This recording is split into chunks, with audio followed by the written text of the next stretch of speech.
Howdy, howdy, howdy. How is everybody doing? Welcome back to the Saturday night edition of Mr. Eric Reads. Tonight's book is by Candace Fleming and it's called Clever Jack Takes the Cake. We picked this book specifically because we just got back from Maggie Jane's Snowballs out in Appling. If you have not gone to that hidden gem out there, right there in the heart of Appling, you're missing out. Delicious shaved ice, delicious Italian ice. I recommend the Georgia Peach. That's just me. But we chose a cake book because we had some sweets and wanted to share it with you. So, without further ado, sit back, relax, and enjoy this tale right here on Mr. Eric Reads. One summer morning long ago, a poor boy named Jack found an invitation slipped beneath his cottage door, and it read, "His Majesty the King cordially invites all the children of the realm to the princess's 10th birthday party tomorrow afternoon in the castle courtyard."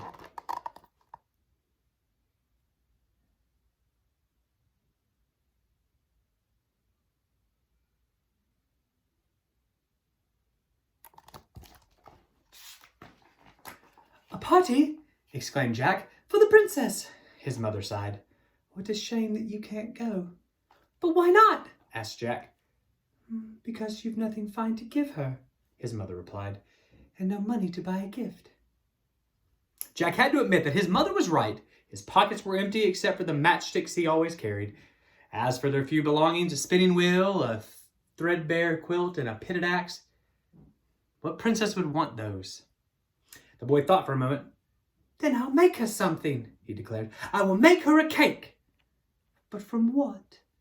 asked his mother. "From the dust in our cupboard? From the dirt on the floor?" "I have a better idea," said Jack.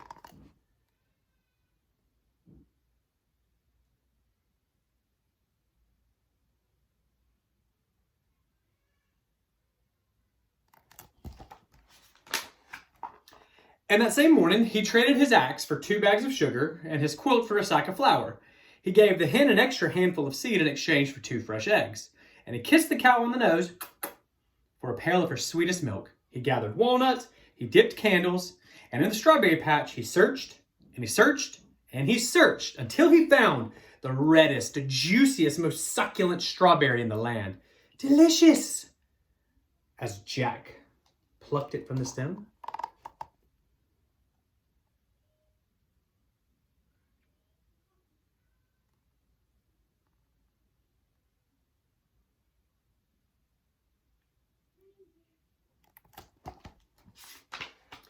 Then he set to work, churning, chopping, blending, and baking. That same night, Jack stood back to admire his creation.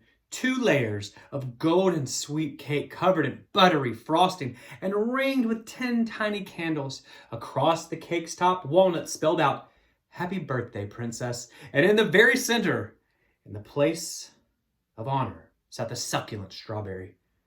"What a fine, fine gift," said Jack's mother, and Jack grinned.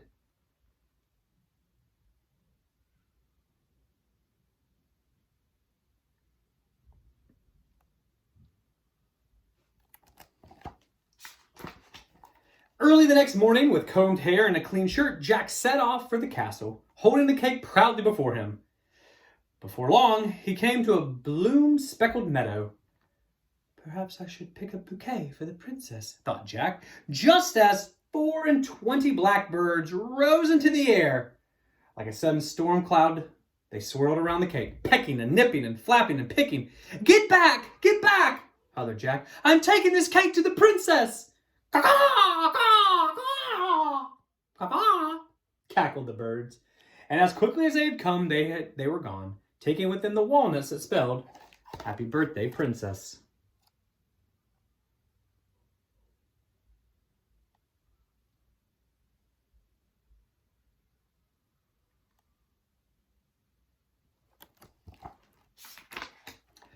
Jack looked at his gift.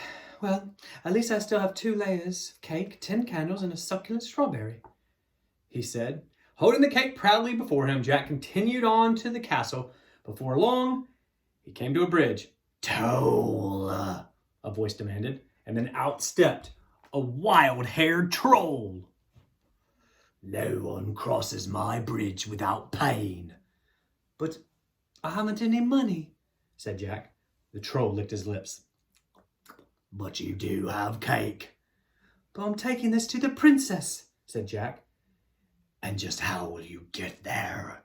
Growled the troll. You and your cake are on this side of the river. The princess is on that side of the river, and my bridge is the only way to cross. Jack considered the problem. I will make you a deal. If you let me cross, I will give you half of the cake. Agreed, grunted the troll. So Jack slid out one layer, and as the troll slobbered and gobbled, Jack crossed the bridge.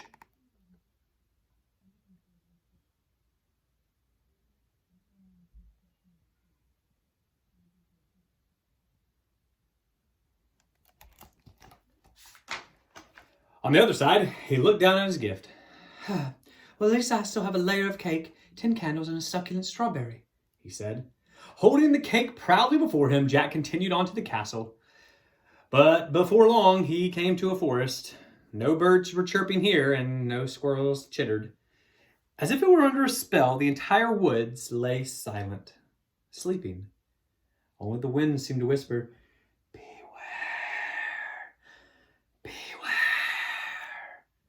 Pulling the cake closer, Jack pressed on.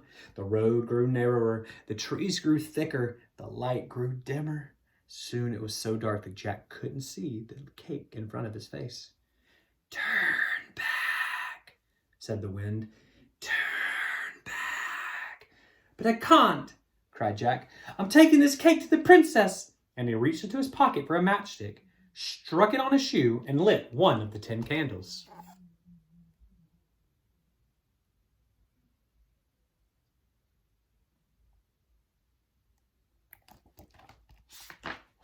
The tiny flame cast a magical circle of light. It was in this warm glow that Jack carefully made his way forward. But the little candle burned quickly down and snuffed out. So Jack lit a second candle. But he had not gone much farther before it too snuffed out. Then Jack lit the third, and a fourth, and a fifth, until the 10th and final candle flickered, fluttered, and sputtered to its end. And as it did, the road widened, the trees thinned, and this bright sunlight shone back through. Jack looked down at his gift. Well, at least I have a layer of cake and the succulent strawberry, he said.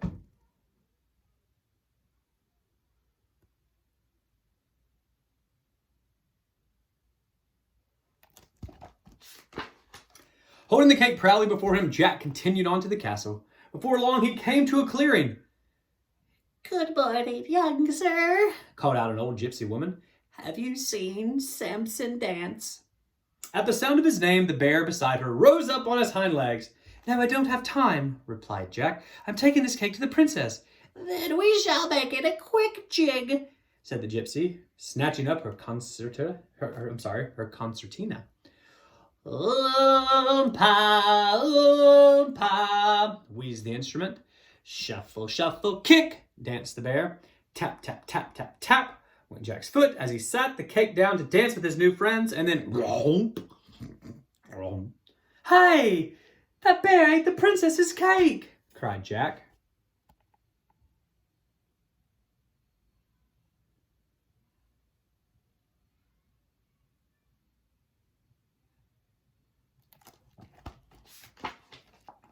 Patooey!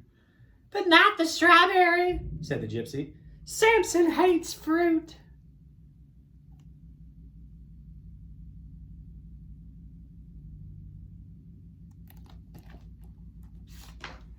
Jack looked down at his gift, and for several seconds he was unable to speak. Finally he said, well, at least I still have this, the reddest, juiciest, most succulent strawberry in the land. And holding the strawberry proudly before him, Jack continued on to the castle, across the drawbridge, through the fortress walls.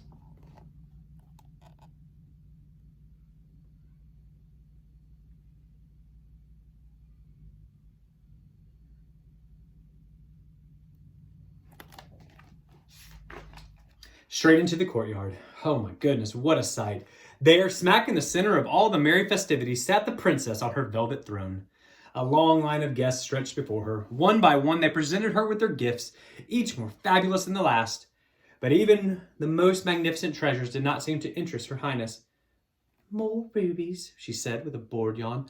Oh, how tiresome. Another tiara, how dull. Joining the line, Jack glanced down at his humble gift. And just what have you brought for the princess? A guard asked from behind. A strawberry, said Jack. The reddest, juiciest, most succulent one in the land. He held it out for the guard to see. That is a fine piece of fruit, agreed the guard, but I cannot allow you to give it to the princess. But why not? Asked Jack. Because she is allergic to strawberries, said the guard. One taste and she'll swell up like a balloon. No! Gasped Jack.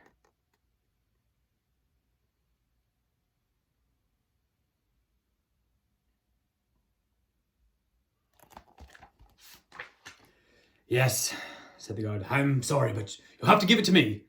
Reluctantly, Jack handed over the strawberry. Said the guard. Now Jack found himself at the front of the line. The princess turned her gaze to him. And what have you brought me? She asked. Jack just gulped. And he blushed. And he shuffled his feet. Well, Jack took a deep breath and knelt down before her. Your Highness, he began, let me explain what happened.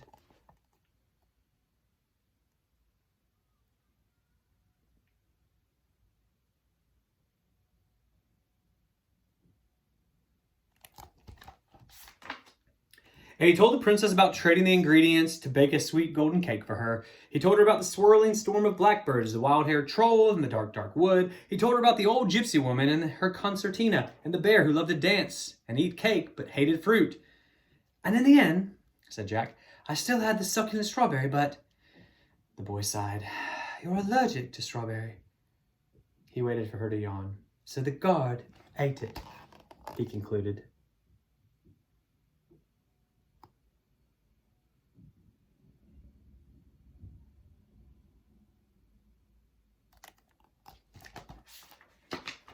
The princess laughed and clapped her hands in delight. A story! She exclaimed. What an adventure that story was! What a fine gift! Then the princess rose from her throne and proclaimed, Time for birthday cake, and my new friend Jack shall have the honor of cutting it.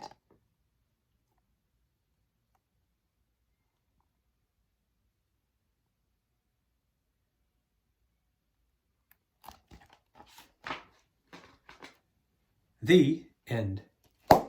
That was Clever Jack Takes the Cake by Candace Fleming, right here on Mr. Eric Reads. Have a great rest of your Saturday. Please continue to stay safe, wash your hands, and practice kindness. And also, don't forget, come back again tomorrow, where we'll have another story so that you young readers continue to become our future leaders and grow your love of reading. Have a wonderful night. I'll see you tomorrow.